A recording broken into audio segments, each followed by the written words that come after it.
Mr Chair. Call Chris Hopkins. Thank you very much, Mr Chairman. I'm happy to take my first of what I'm sure will be many calls on the New Zealand International Convention Centre bill. And I listened very carefully to the comments of the Honourable Stephen Joyce, and I was listening very carefully to hear his defence of the bill, and I didn't hear one. What I heard was a whole lot of labels and a whole lot of bandying about of slogans where he basically said all of the people who he didn't respect.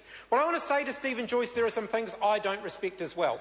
I don't respect a government that is willing to trade off the misery of other people.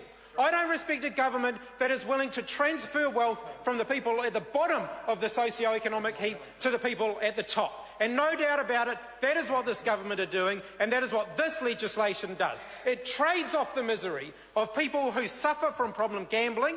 It trades off the misery of all of the people who are associated with them, and it transfers money to the people at the top of the economic heap. That is what this legislation does, and I have no respect for that. Stephen Joyce talked about the Convention Centre deal back in 2001.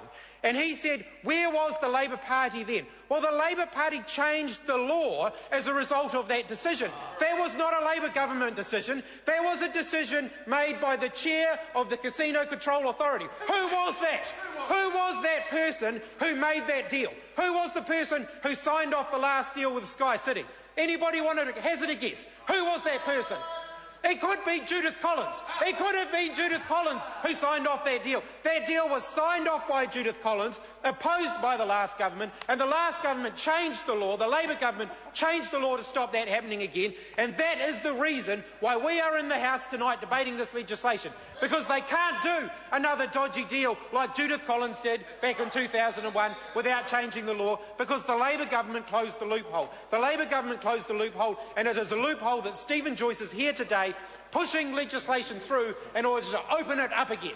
Open it up again so that they can do another dodgy deal that plays off the misery of problem gamblers to build another convention centre. The Labour Party changed the law, and I think it was about 2003, to ensure that the legislation was robust, to ensure that we balanced up all of the various interests that we needed to balance up when it came to debating and considering issues around gambling. This government are changing the law. They are changing the law about that. And if the government was so proud of their casino deal, if they thought that this was the absolute best that the taxpayer could get, this was the best the taxpayer could get, why did they shut out all of the other potential applicants?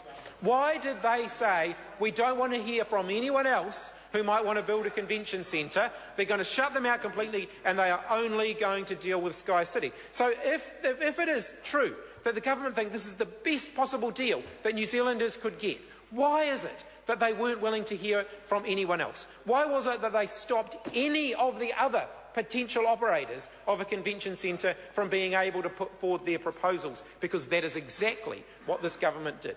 There was a time in the National Party where there were limitations. Point of order, Mr Chair. Point of order, Chris Hopkins. Mr Chair, I believe this bill is in the name of the Honourable Stephen Joyce, and he's in the House. Yes, that's correct. The Minister, if he's in the House, must be in the chair. Thank you, Mr Chair. Mr Chair, there was a time in the National Party where they had high ethical and moral standards. Now, they may have been willing to trade things off on economic grounds, which the National Party have always been willing to do, and they may have been willing to effectively accept that there are poor people and rich people and that there are different opportunities, but there were limits to what the national government, the National Party were willing to do. There were limits. They still subscribed to a set of values. Those values have been woefully absent on that side of the House in this debate. They are willing to trade off the problem gamblers in order to reward people at the top of the economic spectrum. Once upon a time, that would have been a bridge too far for members of the National Party. Tonight, what they are demonstrating in this conscience vote, where every member of the National Party has the opportunity to listen to the voices of their constituents, to go out there, listen to the voices of the community. They have an opportunity to cast their own individual votes on this legislation, and they are turning a deaf ear to all of the very legitimate concerns that are being raised by the people in their community. And I think that that is very, very disappointing.